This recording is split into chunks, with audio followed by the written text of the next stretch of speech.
And this is the National. Is your bank financial advisor really working in your interest? It could all depend on how you spell it. The industry's been able to incorporate titles that don't mean anything under the law. Questions arise over how well the authorities screen airport employees. As many employees have told me before, security's a joke at Montreal Airport. Plus, despite her continued danger, a former hostage gives new details of the ordeal that killed 2 Canadians. I did lots of things to save Robert's life, but it's not working.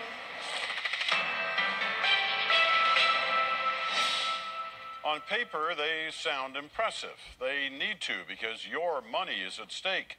But what some financial representatives print on their business cards may mean the difference between putting you first or their employer's interests first.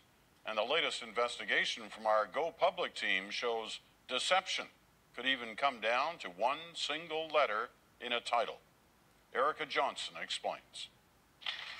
It's hard for Mike Black to look at his financial statements. The nest egg he invested for retirement, almost $1 million, has cost him more than $30,000 in fees and earned less than 3% a year for 6 years, lower than the market average. How is it that you end up getting a return of this kind over this period of time when this is to be managed by a professional? He learned the person managing his account at RBC Dominion Securities, an impressive-sounding vice president, is actually licensed as a dealing representative, meaning a salesperson. Quite jilted by that. It's just kind of like, wow. Turns out the titles used by financial professionals are largely unregulated. A report released today concludes there are more than 120,000 registered financial professionals in Canada.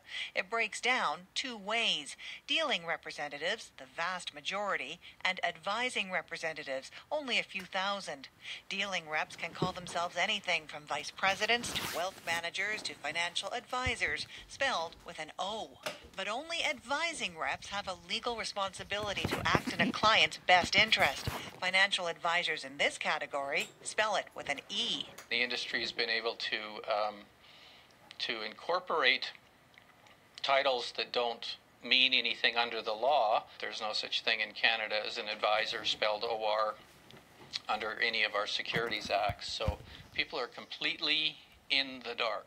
2 years ago, financial regulators anonymously shopped around and found 48 different titles being used by salespeople. For instance, at RBC, tellers now have the title Client Advisors with an O. A branch manager tells Go Public those client advisors are often young people who took an online course to sell mutual funds.